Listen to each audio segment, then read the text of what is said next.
Okay, so we've created our, down at the basement level we have columns and we have the grids. So now we want to place column footings down there, and if you go to the, and this is not correct in the handout, go to the Structure tab of the ribbon. Remember when we placed footings in assignment B, this time we're going to do an isolated foundation instead of a wall foundation. And then it says there are no structural foundations family loaded in the project. Would you like to load one now? So in this case, if you say yes, it kicks you into the load family command. And you need to look in the structural foundations folder. And because this is not a system family, it's loaded. So you could have, if you wanted to make a hexagonal footing, you could, but there's really only triangular pile cap, rectangular pile cap, and rectangular footing. So we'll load the rectangular footing family. And then we'll see what type we need. We need a 48 by 48 by 12 inch. I think it looks like I have 12 foot in my handout. And there's not one already there, so we'll just duplicate, edit type, and duplicate. 48 inches by 48 inches by 12 inches. So that'll be the width, length, and thickness in that order.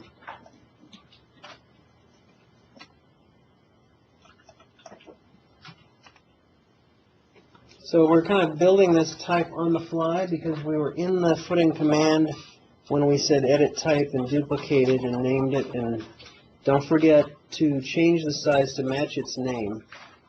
So it says 48 by 48 by 12. You want to make sure it really is 4 foot wide, 4 foot long by 1 foot thick. And then when you say OK, you're ready to place one.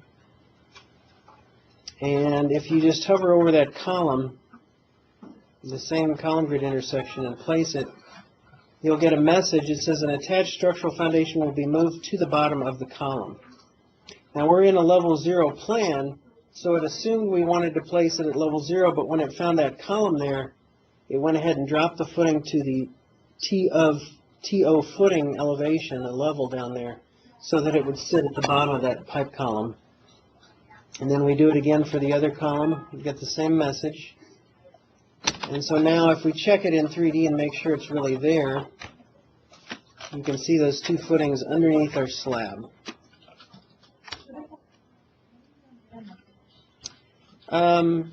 Go ahead and finish placing it and then look at it in 3D and see if you see it or not.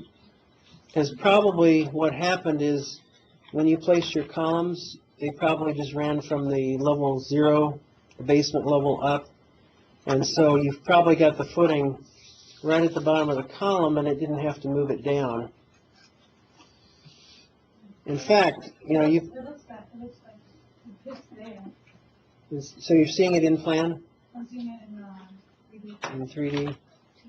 When you look at your plan, do you see it, or is it covered up by the slab? Okay. And let's change our plan view to wireframe for a second.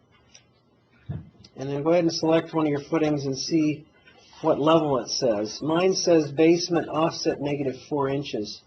So it didn't actually move it to the other level. It just said that the bottom of the column is 4 inches deeper, so I'm going to move it down to that point.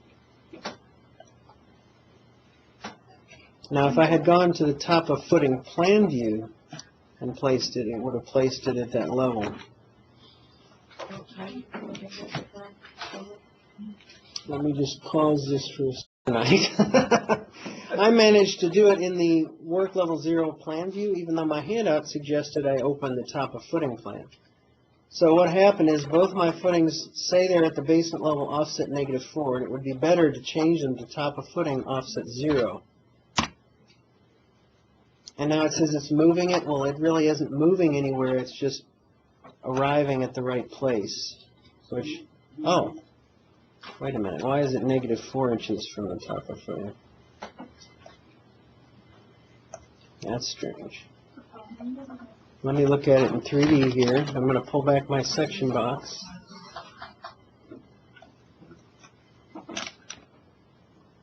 Yeah, so the footing itself says it's at the top of footing level, but but it says it's hosted by the concrete slab.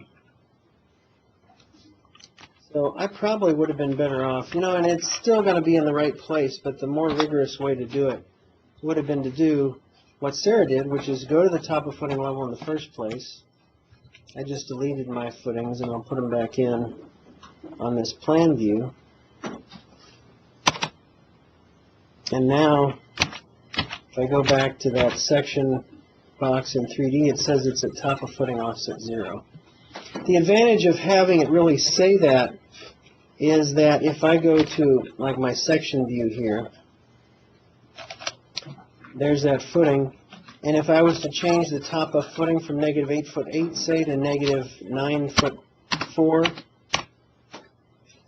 then when the level goes down, the footing goes down and the base of the column goes down. And that's really the best way to do it, because then I can control everything with just by raising and lowering that elevation. Mine won't stay at negative or at 0. It keeps changing it back to... Probably because then the base of your column...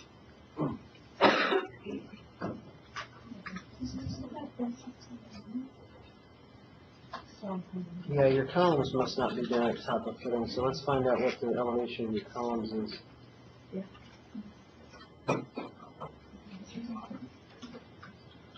No, that's right. Then if you do what I did and just delete the footings and go back into your top of footing view and put them in there, then we know that works. It's weird because they're at the right place, but they're lying to you and saying that they're not.